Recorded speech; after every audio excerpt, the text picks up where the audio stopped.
Welcome into Locked On Knicks. Alex Wolfe and Gavin Schall here, and we are continuing our August mailbag with great questions from you guys from Twitter. Gavin, what questions are we getting into today? We are talking about how the Knicks can offload Julius Randle, what price is too high, how the Knicks can get some of their protected picks less protected, and then finally a boxing match between me and Alex. Who would win? Who would win boxing matches between every position group on the Knicks? All that and more right now on Locked On Knicks. You are Locked On Knicks, your daily New York Knicks podcast, part of the Locked On Podcast Network, your team every day.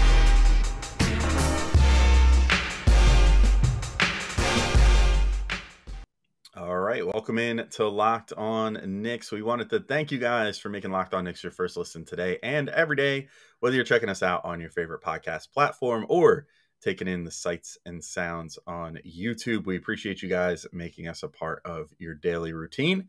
And I am Alex Wolfe. I'm editor-in-chief of Knicks site The Strickland, which you can find at thestrick.land.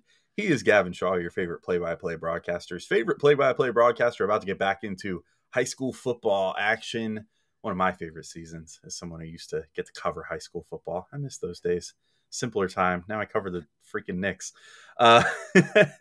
which I love.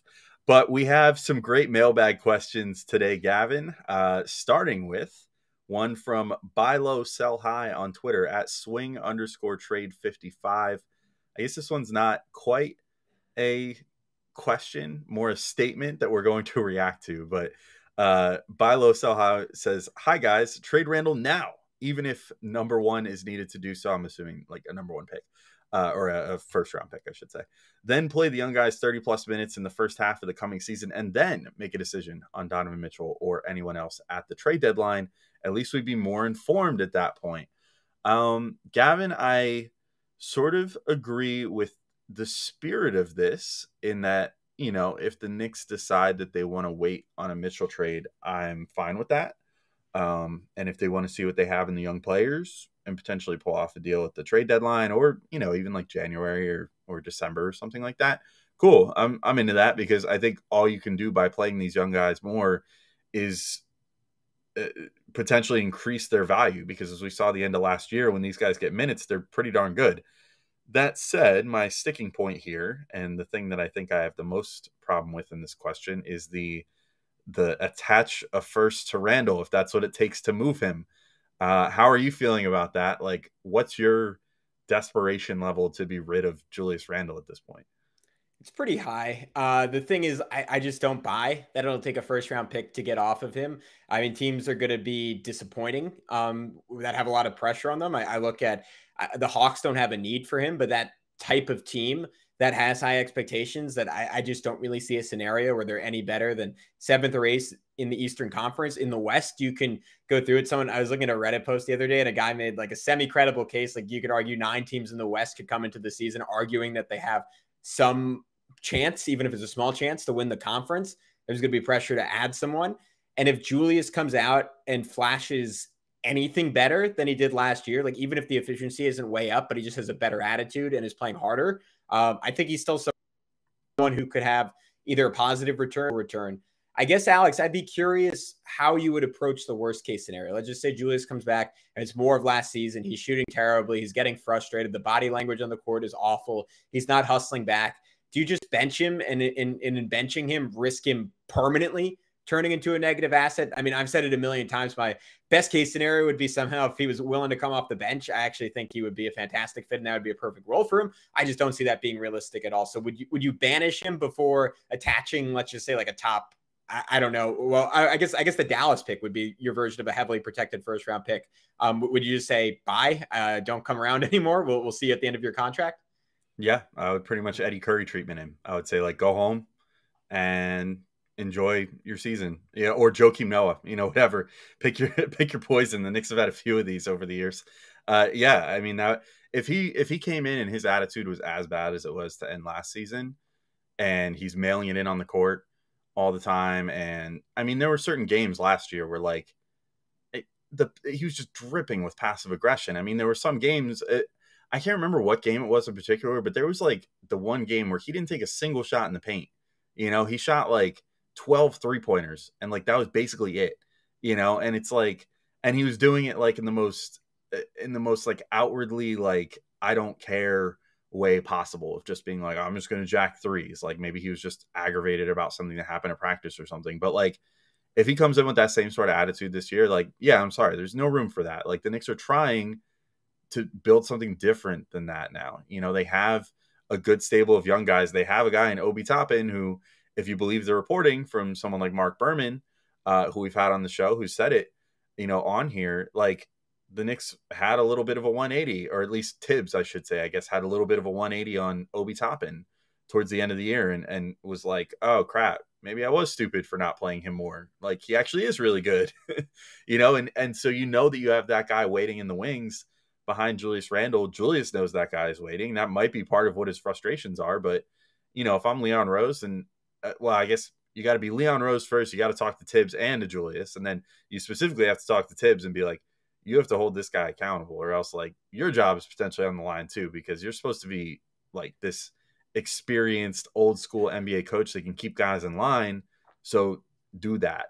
And if you don't do that, then that's going to reflect poorly on you too. But basically talk to Julius and say, like, you gotta get with the program. You gotta understand that there are younger players on this team, and RJ Barrett might get more shots than you on a consistent basis. Jalen Brunson is going to come in here and have a big role in this offense, and you might have to not have the ball in your hands sometimes and still try.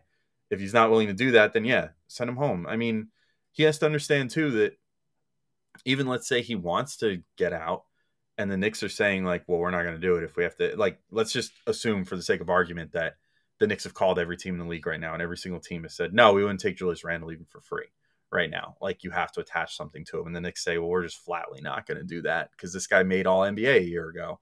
And that's why we gave him, a pretty reasonable contract extension, all things considered. If you're calling around and teams are saying that, then you can relay that to Julius and say, look, if you really want out, then you got to get with the program in that regard too, because, teams aren't going to take you without us attaching something to you right now. You're not going to help your case if you come back and play like you did last year, because clearly that got us in this situation. So you need to play better and display that you're, going to handle this season more mature than you did last season. And so in that regard, like, hopefully that would resonate with him. And then they could say, look, if you do that, then if you still really want out by like midway through the season, we'll trade you. And if Julius still says that, then cool. Then they can get something for him at the deadline or even before. So yeah, I think that's where I'm at with him. Like, if he's not willing to get with the program, and if every NBA team is saying we're not going to give you anything, it sucks to have a guy make $25 million and have him sit on the bench or just sit at home. But if that's what it takes, I'd rather do that than have him be as mopey as he was like towards the end of last season, because it got really bad after a while. Yeah, and to me, the way I think this actually plays out is I have a feeling he's going to come in with a much better attitude. He's going to play much harder. He's going to take better shots. He's going to make an effort to get to the rim more. And I still don't think it'll work, because I just don't think he makes sense in the start. Even Donovan Mitchell, like with Donovan Mitchell, he really makes no sense. Even without Donovan Mitchell, I don't think he makes a ton of sense with Brunson and RJ. And I just think Obi is just a much better fit with those guys, even if Julius is playing the best version of himself. But if he plays like that, and even if it's not adding up to a winning product for the Knicks, he's going to be that much more tradable, to your point. So I think it's a clear win-win for everyone. And if I were to take a hypothetical look inside what those conversations are this preseason, I think they're centered around that, saying, look, you just got to play your best. We'll see where we're at. If we're winning, great. Like, we're back on track. That's why we signed you to that contract. If we're not, and you're playing hard, then we'll be able to move you super easily. And hopefully to a place that does have an obvious need for you and does have an obvious fit for you, because I just don't see that fit on this team. But Alex, if Obi Toppin is looking to get ready for more minutes this year, what's one way, he's got to have that Julius bulk if he's going to defend the biggest power forwards in the league. How can he get there? Well, he can get there with some built puffs, and the good news is that he won't, unlike some other protein bars where you have to like choke your way through it. With built puffs, you don't have to do that. It's like you're eating a marshmallowy, light, fluffy candy bar. And on top of it, built puffs right now have a new flavor, indulgent cookie dough covered in chocolate. That's right, Built has done it again. And let me introduce you to this new flavor. Cookie dough chunk puffs have a light and chewy texture, real cookie dough chunks, and of course, they're covered in 100% real chocolate, as all Built Bars are. Cookie dough chunk puffs are only 160 calories, and they have a whopping 15 grams of protein in them. So you can run to Built.com to snag a box for you and the family. It'll be a perfect treat, or you can find a really good hiding place and just hoard them for yourself. For me, it's, well, I can't really say it. My wife might hear me, but somewhere in our pantry, deep in the abyss, I've hidden the Built Puffs where only I can eat them. Like all Built Bars too, the new cookie dough chunk puff is covered in 100% real chocolate. That means they're healthy and tasty. Chocolate covered cookie dough with a light, fluffy texture. It is so good. And what's great about Built is that all their bars are made with collagen protein, which your body absorbs more efficiently and provides tons of health benefits. Eat something that tastes good and is good for you. So go to Built.com and use promo code LOCKED15 and you can get 15% off your order. I'm sorry, excuse me, Locked On 15, and you can get 15% off your order. Use promo code LOCKEDON15 at Built.com. All right, Gavin, we are back to continue with mailbag questions. We have another one here. Oh, here's another one. I get the feeling I know where this question asker would stand with us on the last question there. From Win the Trade or Walk Away, period, on Twitter. At Knicks505. This is Danny Ainge's burner. Right? Yeah, Danny Ainge or Leon Rose's for that matter. It seems like we're at a pretty interesting stalemate where both of them are like, I want to win this trade. But so Knicks505, aka Win the Trade or Walk Away, wants to know, what about trying to unprotect the Mavs and Bucks picks? Unlocking the Dallas pick should be cheap, as the Mavs would benefit too. The Pels own the Bucks 2025 pick. If it's in the top 4, how much is that really worth to them? That would allow us, the Knicks, to trade our 23, 24, 25, and 26 picks to Utah. First off, that's a lot of picks. On the Knicks side, I'm assuming that means unprotected in some way. But I like the spirit of this idea. You know, I think if you can grease the wheels one way or another, like I think I'd like to zero in on Dallas, honestly, here more than anything else. Like, I don't think the Pelicans would be super motivated, because they'd be like, why would we want to give up the potential? Like, who knows? Maybe Giannis like tears his ACL or something. Like, I'm not wishing that on him, but you never know. It's that type of league. Like, if that happens in 2024, 25 for the Bucks, like, they might finish as a lottery team, and who knows? Maybe they end up in the top 4, and then the Pels get to cash in on that. Like, I don't think any team would just be like, yeah, let me give up the best part of this protected pick for like basically nothing. That said, though, the Dallas part interests me, because Dallas, in large part thanks to the Knicks, find themselves with a pretty large talent void on their team right now. And the Knicks maybe still have a little roster crunching to do. I kind of wonder if maybe as part of this eventual Donovan Mitchell trade, if it does happen, if the Knicks could involve Dallas in a way, and maybe, you know, the Knicks with, say, an Evan Fournier that the Jazz probably wouldn't be super interested in, that the Mavs would probably be like, oh, heck yeah, sign us up for another shooter next to Luka Doncic. Like, maybe there's a scenario where they would be interested in taking on Fournier to unprotect that pick, and either allow the Knicks to keep that pick to then ship off their own, or to ship off that Dallas pick is now an unprotected pick to the Jazz and make this deal work. I don't know, Gavin. What do you think about that as far as a potential scenario to make this deal happen? I'm totally with you in that being plausible. To me, the biggest factor is that Dallas just has such a significant incentive, in the sense that because of the protections on the pick, they currently cannot trade a first until 2026. And they're going to have to make some kind of move post Brunson, right? Like, this team is incomplete. We saw the ceiling of what they were last year, which was with Luka. I mean, let's be honest. He was in the playoffs. He was, I would say, clearly the best offensive player in basketball, right? And that got them to 1 win in the Western Conference Finals, which is great. But they already lost the second best guy off that team. The West is significantly better. That Clippers team that, again, despite Luka just being insane, knocked them off in back-to-back postseasons. They're back to full strength. You could argue Minnesota's approaching them in terms of overall talent. I mean, numbers 2 and 3 in Minnesota are so much better than numbers 2 and 3 in Dallas right now.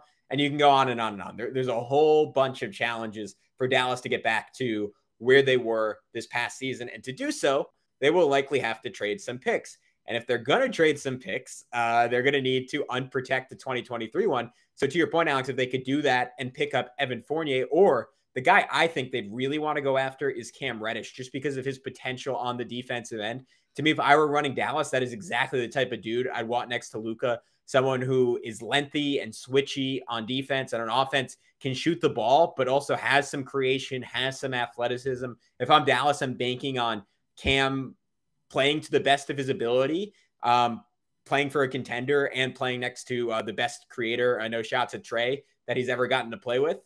So that combination to me makes it very likely, I think, that this could go down if the Knicks are so inclined to give up an asset to make it happen. Yeah, and I think there's like salary ways to make it work too, whether it's Reddish or it's Fournier. I think that they can. So like just looking at their roster, they have like Dwight Powell making $11 million, and you could say, oh well, he's been a pretty good fixture there, and yes, that I do think that's true, but they did just sign JaVale McGee. That's like their only free agent signing of the offseason. Also, Maxi Kleber was probably the best, like really the guy that they were going to a lot in the playoffs, and presumably the guy that they're going to be giving a lot of playing time to. So you can get off of Powell, who's the more traditional big of the two, the two incumbents, and then just say, okay, well, we have JaVale McGee now for that like rim protector type, the rim runner, the dunker, whatever. Like that's a good fit. So, I think he's expendable as an $11 million salary. Josh Green, a guy that hasn't really gotten a ton of playing time there yet. Makes a little over $3 million on his rookie deal still. He's only 21 years old. Maybe that he becomes a more attractive piece to go to the Jazz, to sort of be like, all right, well, here's another young player for your clearly about to be tanking team. And if, to your point, the Mavs want Cam Reddish and maybe like the Jazz aren't interested in Cam Reddish, then maybe you say, okay, Cam Reddish goes to there. And then you can send Josh Green over to the Jazz, along with maybe, I don't know, I doubt they would do it, but maybe they could potentially be talked into giving up Jaden Hardy, although I think that they feel pretty good about him. I also don't know that they can trade him right away because they used the mini MLE to sign him rather than rookie rights. So I don't know if he can be traded before December 15th, but either way, I think that there's intriguing options on the Dallas roster to maybe make this happen. And I think if you're the Knicks too, because of the benefits that come with Dallas unprotecting this pick and getting a good player back, I think you could probably even talk them into like not giving up a first to make anything happen, but at least like greasing the wheels a little with like a few second round picks or something over to the Jazz to kind of be like, here's a couple extra assets, another young player, that isn't really going to get playing time on a team that fancies themselves as a contender despite losing Jalen Brunson. I think there's a lot of avenues to potentially make this work. So I have no doubt that the Knicks are canvassing everything, but if they haven't thought about this option yet, I hope that they do, because I think this could potentially be a winning combination for the Knicks, as far as finding someone to help the whole Mitchell deal eventually go down, and, potentially send some more desirable things to the Jazz, while also, as you said, sort of helping the Mavericks in a weird way too, of unlocking their draft compensation to be able to be used in other trades, whether it's this year, next summer, whenever. They'll at least have a little more flexibility now. Yeah, and especially when Danny Ainge wants to win the headline, right? Because then you come out of it saying like, oh, we got 4 unprotected first-round picks, even if it's only 3 from the Knicks, right? And Dallas has that other one. That's in the headline of that trade. And to me, from everything we've heard about Danny Ainge, both from David Locke and John Corrales and everything we've read, he's a guy who wants to win the headline. So that could be potentially a significant factor. I don't know.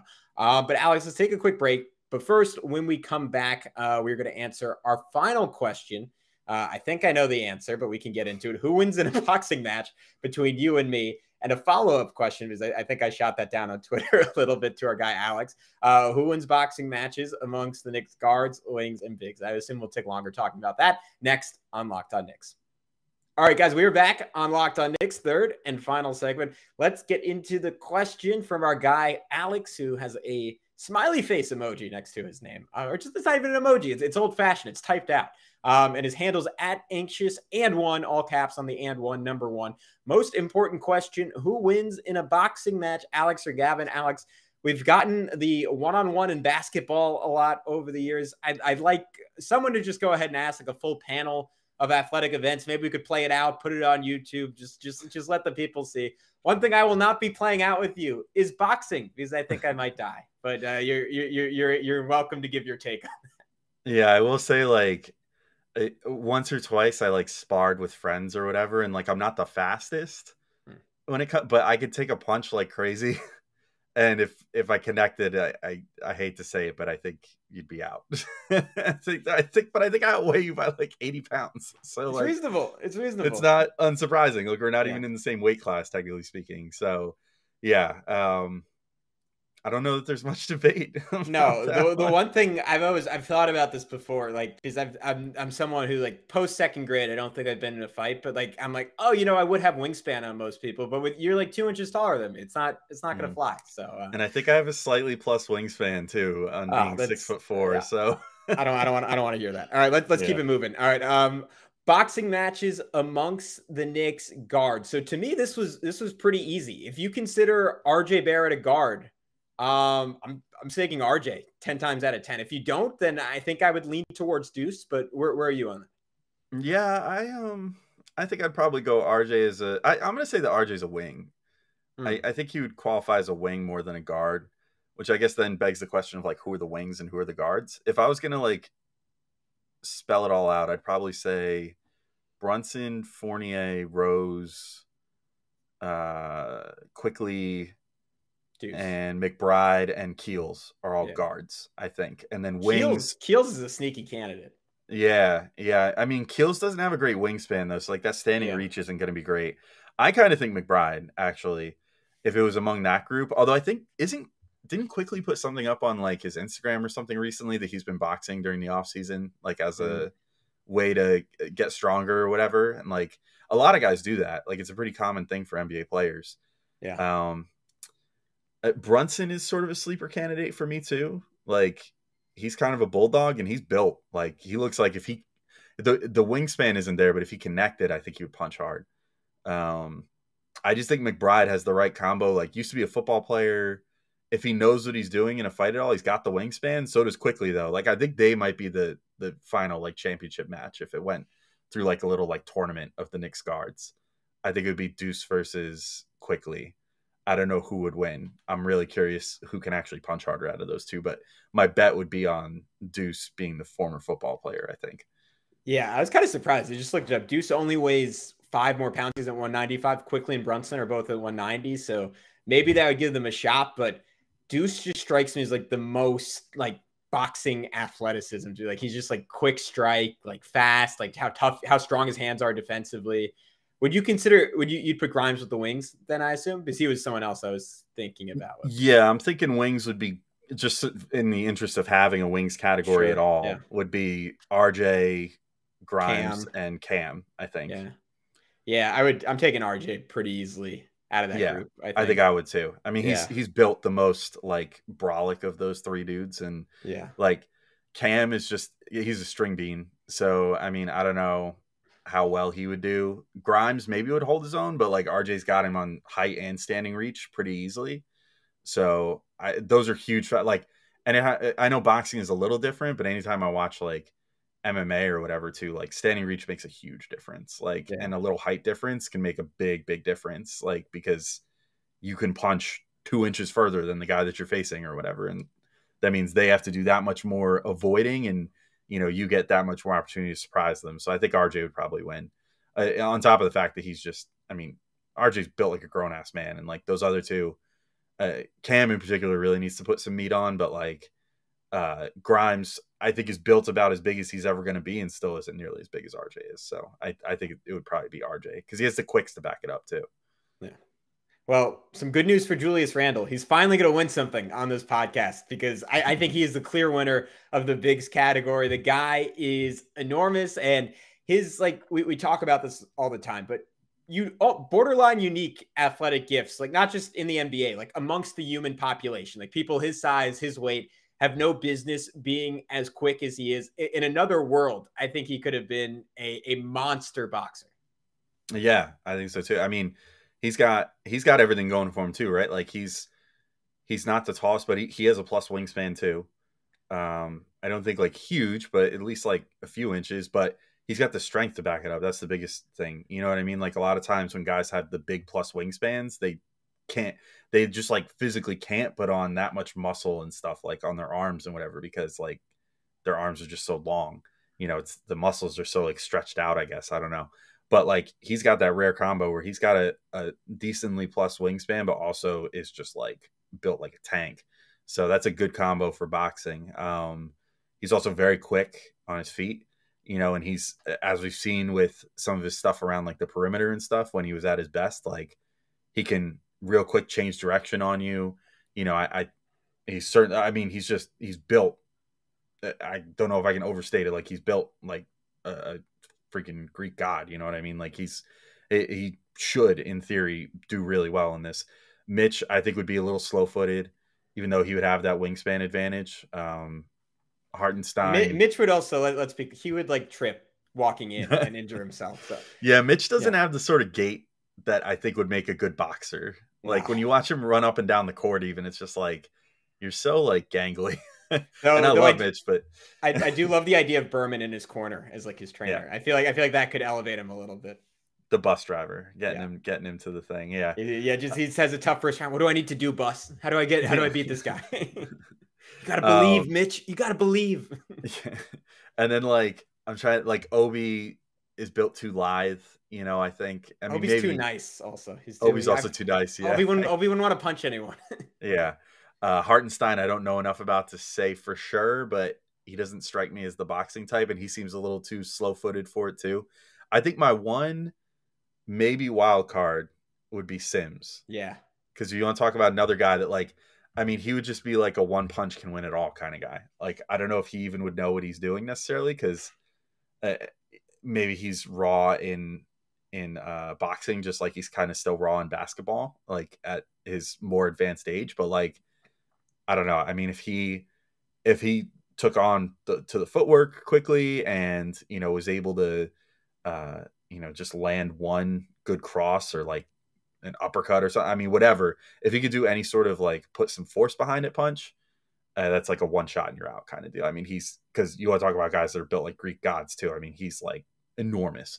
And given how vertically explosive he is, I would imagine in a sport where you got to be pretty quick on your feet and like on your toes at all times, like boxing, he could succeed. So yeah, I'm going to say Sims would be the wild card, but my inclination is I think Julius would win.